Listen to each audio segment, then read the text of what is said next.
Olá, pessoal. Espero que estejam todos bem. Vamos aí chegando perto do final da matéria da última terceira avaliação, né? Então, vamos dar uma olhada aqui.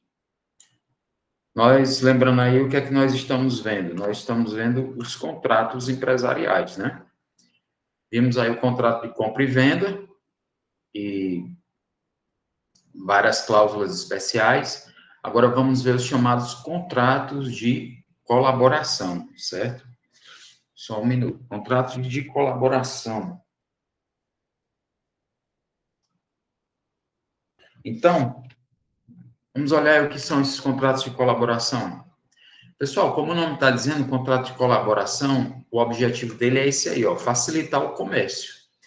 Então, as pessoas participantes dos contratos de colaboração, elas vão colaborar com os empresários, vão trabalhar, portanto, em conjunto. E são contratos empresariais, portanto, entre empresas. Tanto o colaborador quanto o colaborado são empresas, porque é um contrato empresarial. Temos aqui, como exemplos, o contrato de comissão, a representação comercial, a concessão mercantil / distribuição e a franquia.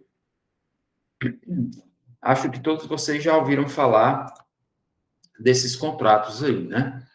Então, vamos dar uma olhada aqui, cada um deles. Portanto, entre empresas, tá? Não esqueçam isso. Esses contratos não são entre a empresa e o consumidor final, porque aí seria regido pelo Código de Defesa do Consumidor. Aqui é regido pelo Código Civil. São contratos empresariais, certo?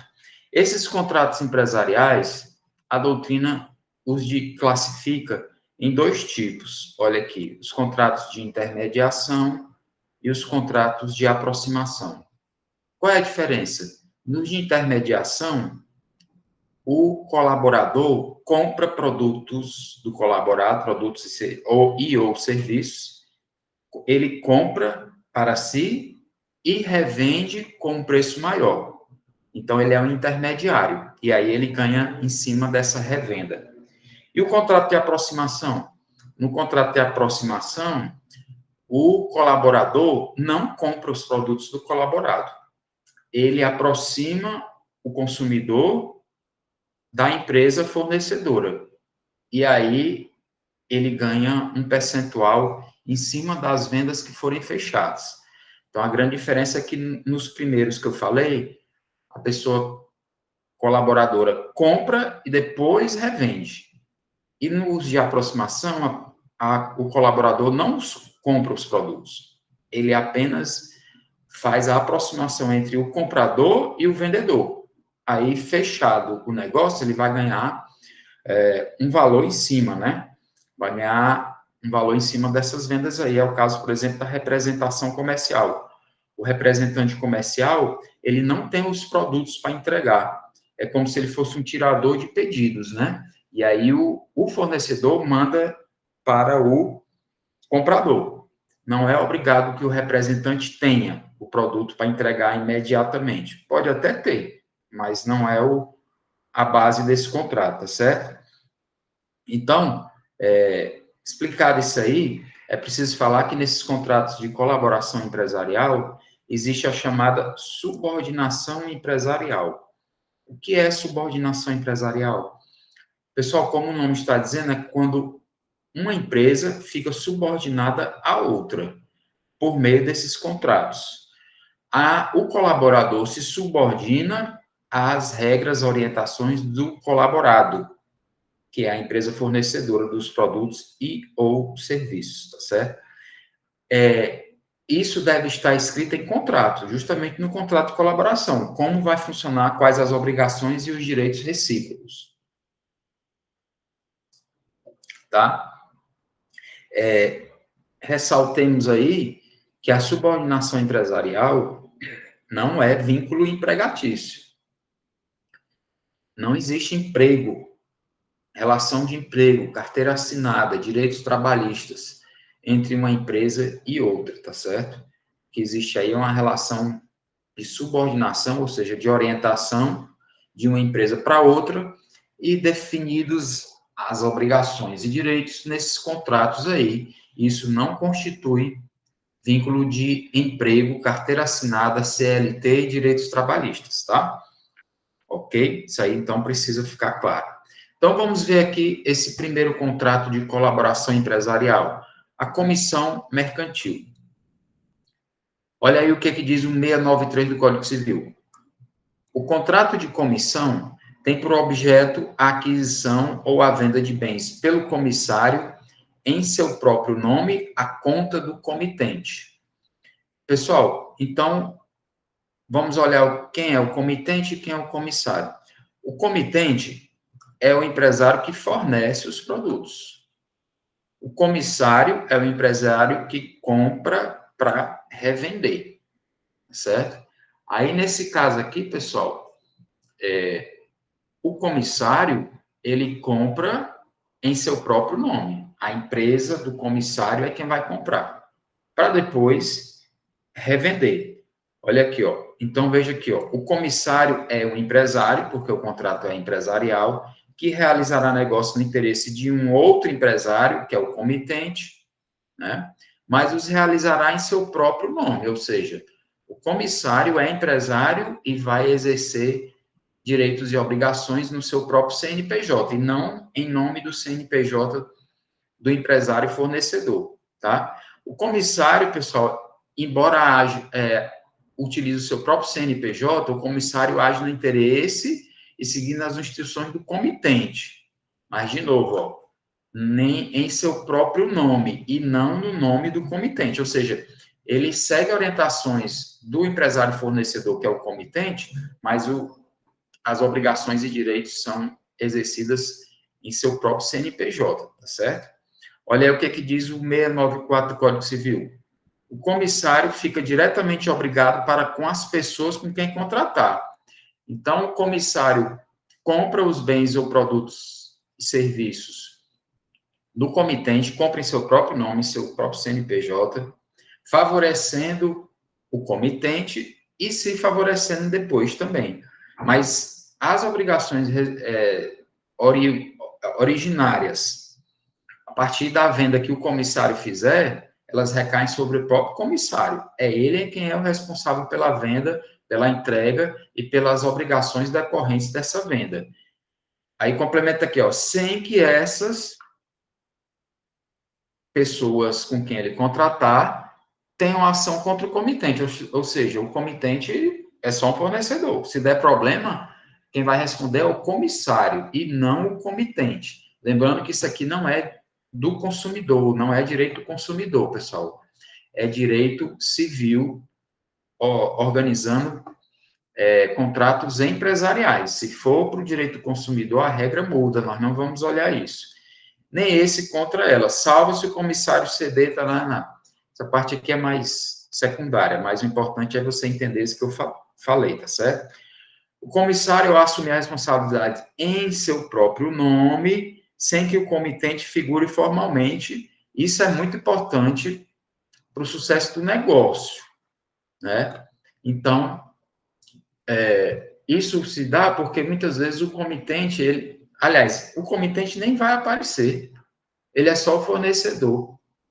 E às vezes o comitente realmente não quer aparecer, ele quer um comissário para agir no próprio nome do comissário e deixar o comitente apenas como fornecedor e entregador dos bens e serviços, tá certo? Ele não quer aparecer, ele contrata um comissário. Isso está errado? Se tem algum problema? Não, às vezes é melhor ter um comissário menor, menos influente, menos conhecido para fazer um negócio local sem muita especulação do que o próprio comitente tentar fazer aquele negócio diretamente, se ele for, por exemplo, um grande empresário, uma grande empresa.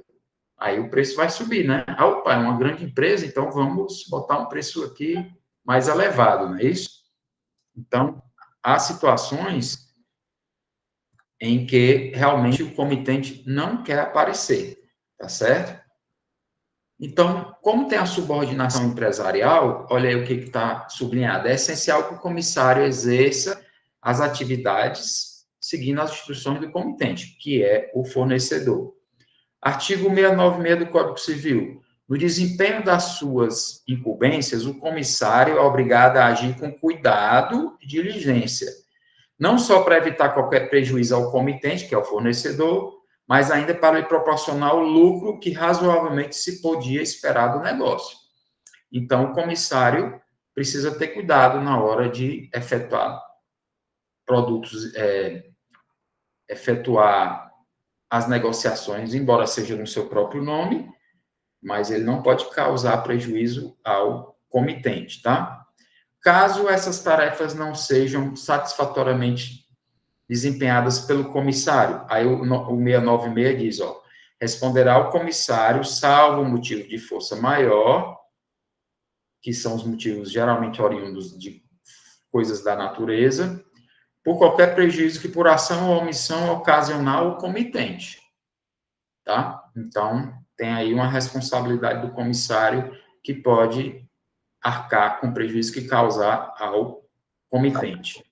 E aí, qual é a remuneração do comissário? Deverá ser remunerado pelo comitente pelos negócios que realizar, né? Ok? Aí, essa remuneração é que se dá o nome de comissão, tá? E qual é o valor dessa comissão? Vai estar estipulado no contrato, tá?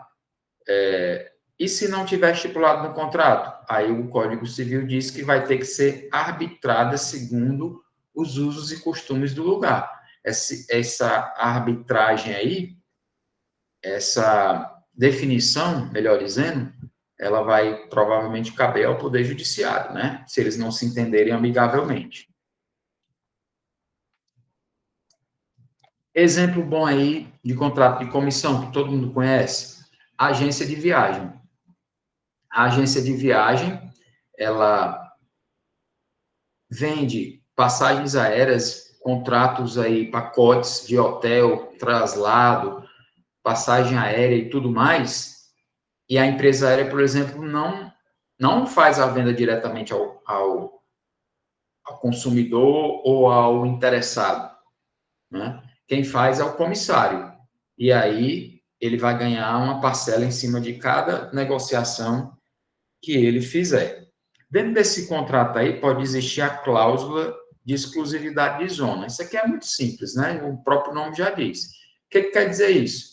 É possível que dentro do contrato venha dizendo que determinado comissário só vai atuar nos bairros ou nas ruas ou no CEPs tal, ou na cidade tal, ou no estado tal, ou na região tal. E nenhum outro comissário vai poder atuar naquela região. Então, tem uma reserva de mercado para garantir o lucro mínimo para cada um interessado, né? Isso aí pode ser colocado dentro do contrato. E de forma também que o próprio comitente não venda diretamente ao interessado, passando por cima do comissário, desviando o comissário, dando um balão no comissário, né?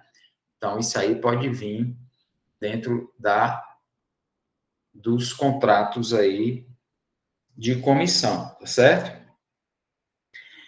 E aí vamos olhar aqui contrato de representação comercial, também conhecido como agência. Nesse caso aqui, pessoal, é também contrato de colaboração, mas aqui, ó, o colaborador chamado de representante, ele compra os produtos e entrega. Ele compra, revende e entrega. Ele é o representante, tá? Perdão. Aqui, na representação, ele tem os pedidos de compra e venda, tá certo? Mas na representação, ó, o representante não possui o produto, tá? Então, corrigindo aí, inicialmente eu falei errado, tá? O representante, ele tira os pedidos, mas ele não tem o produto em mãos para entrega, tá certo? Na representação comercial, isso aí não acontece. O representante pode ser pessoa física ou pode ser pessoa jurídica. Já no contrato de concessão mercantil ou distribuição, que vem depois aí, o distribuidor tem um produto para entregar imediatamente ao comprador. Por exemplo, se você vai numa concessionária de veículos, a concessionária tem lá os carros, geralmente tem, às vezes não, mas pode ter vários, ou deve ter vários veículos lá para entrega imediata, certo? Então, esse produto teoricamente, deve estar disponível. É o que está lá nos artigos 710 a 721 do Código Civil. Então, nesse contrato empresarial, o representante segue as instruções do representado, procura clientes para os produtos desse, enviando-lhe os respectivos pedidos, tá? Aí, a partir desse envio, o representado manifesta, informando se aceita ou não o pedido pelo representante. Ok? Isso aí, voltando aí para a representação, né? Porque nós entramos aqui no meio, nós colocamos aqui rapidamente, nós falamos da concessão, né? Eu estou voltando para a representação. Na representação, o representante não tem os produtos disponíveis para entrega. Ele faz o pedido, o representado avalia, concorda, fecha o pedido e aí manda os produtos para aquele que adquiriu, tá certo? Então, o representante é o intermediador. Pode até ir além do intermediador, pode ir além da intermediação. Ele pode ser, por exemplo, responsável por prestação de serviço, por assistência técnica, por entrega e etc, tá certo? Então, na representação comercial, o representado, que é a empresa que vai fornecer os produtos e serviços, pode recusar o pedido do representante. Ele não é obrigado, certo? E tem, de novo, aqui a subordinação empresarial, que não é trabalhista. Já foi explicado antes, tá certo? Existe também a mesma questão da zona de atuação previamente delimitada, que também já explicamos. A comissão, por cada pedido tirado, cada venda feita, vai de 3% a 5%. Isso, na maneira geral, pode ser mais, pode ser menos, sobre o valor total faturado, certo? E aí o representante comercial adquire o direito a esse percentual aí quando for realizado o pagamento, não é quando for feito o pedido, não. Não é quando for fechado o negócio, não. É quando houver o pagamento, né?